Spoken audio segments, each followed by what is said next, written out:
Salut à tous, ici Sansport. Je vais vous parler rapidement du match de la Côte d'Ivoire contre l'Équateur. De prime abord, je pense que les Ivoiriens nous ont proposé un jeu vraiment assez différent de celle que les Sud-Africains nous ont proposé. Je pense que les Ivoiriens ont compris que voilà, c'est une Coupe du Monde. Et l'effet de jouer cette Coupe du Monde-là, je pense que ça ne les a pas noyés dans la tête. Ils sont sortis, ils ont fait leur jeu, ils ont fait de bonnes combinaisons. Mais cependant, ils ont frôlé presque 2 buts hein, en première mi-temps. Les joueurs de l'Équateur ont tapé la transversale à deux reprises. À deux reprises, les Ivoiriens vont vraiment frôler le 2-0. Et pour moi, le joueur du match, c'est vrai que Amad Diallo, il a fait une bonne entrée, mais c'est Dieu mondé. Ce qu'il nous a proposé offensivement, c'est vraiment incroyable. Il a rendu la vie très, très dure à Hincap. Débordement après débordement après débordement. Et puis voilà, ça fait sens pour la.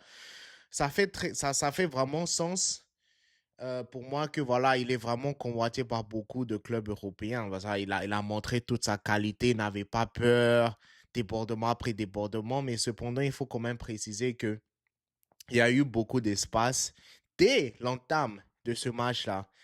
Je pense que les joueurs de l'Équateur ils ont pu trouver des espaces très facilement, des combinaisons. Là, il avait même une fois où un joueur de l'Équateur était entre, je pense même 6 joueurs de la Côte d'Ivoire. Il a su quand même faire la passe.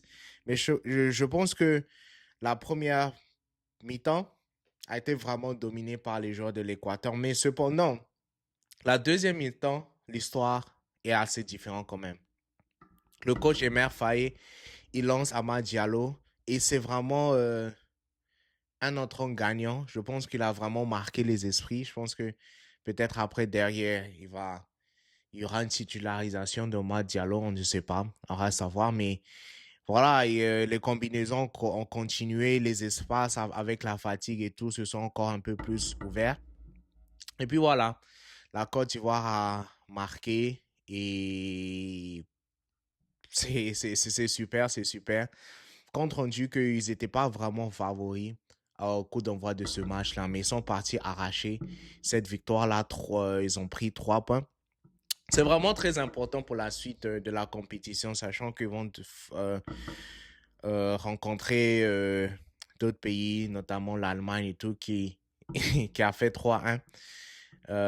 Non, pardon, pas 3-1, 7-1. J'ai oublié l'équipe, mais je pense que ce que j'ai vu, ce qu'il faut vraiment retenir de ce match-là, c'est que voilà, les Ivoiriens, voilà, ils savent, voilà, j'ai bien aimé ce qu'ils ont proposé offensivement, mais je pense que derrière, il y a quand même certains ajustements qu'il faut faire. Il y avait trop des espaces, entrer dans la surface entre les lignes, c'était vraiment facile. Les joueurs de l'Équateur pouvaient facilement faire ces combinaisons-là. Mais je pense que voilà, ce que les Ivoiriens ont proposé lors du match contre la France, euh, ils n'ont pas gagné ce match par hasard, hein, comme beaucoup le pensent. Le match contre la France n'a pas été un hasard. Ils continuent dans cette belle lancée-là. Je pense que ils pourront vraiment être cette équipe-là. Ils pourront vraiment être cette équipe-là africaine, hein, parce qu'on parle beaucoup de pays africains et tout. Mais ils pourront vraiment être cette pays africaine-là qui crée la surprise lors de cette Coupe du Monde-là. Ils sont jeunes, ils ont faim, ils ont, ils comprennent un peu euh, ce que ça veut dire hein, jouer le haut niveau. Parce qu'après, derrière, il ne faut pas oublier que quelques années de cela, au juste, ils étaient champions d'Afrique. Voilà. Je pense qu'ils sont confiants. Emers Faye, je l'ai vraiment senti parler aux différents arbitres. Tu pouvais voir même sa joie lors du but. Oh là là, c'était vraiment beau. Je suis très content du match de la Côte d'Ivoire, très fier. Je pense que voilà, ils vont créer la surprise.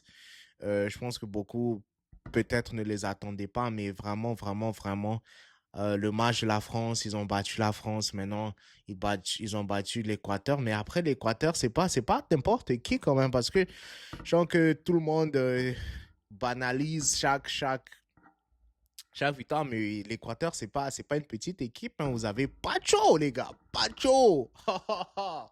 Pacho du Paris Saint-Germain, les gars.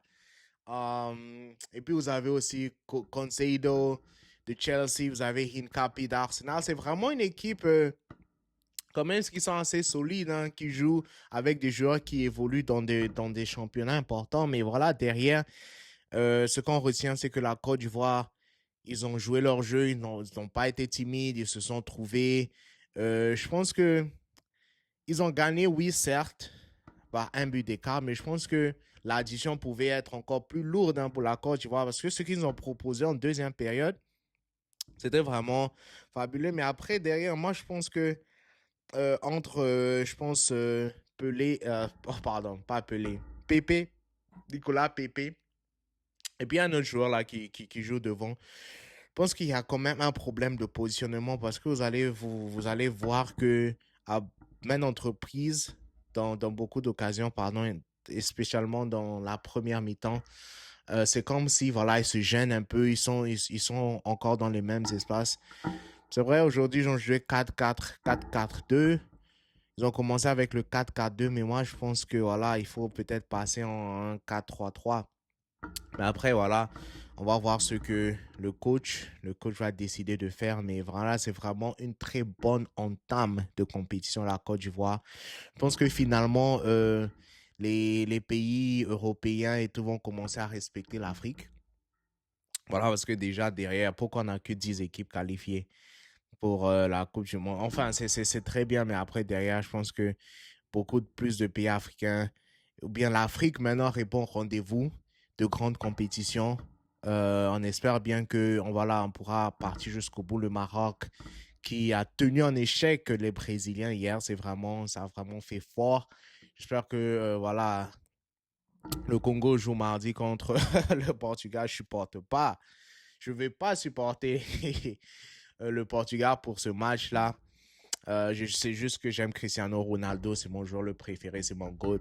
Mais voilà, je pense que la RDC aussi pourra créer une très, très, très, très bonne surprise.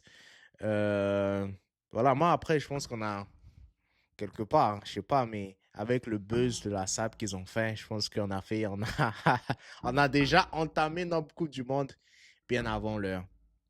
Voilà, je pense que, voilà, écrivez-moi en commentaire, supportez-moi, c'est ma première vidéo. Dites-moi en commentaire quel pays africain pensez-vous va créer cette surprise, à quel pays africain vous pensez que va aller jusqu'au bout.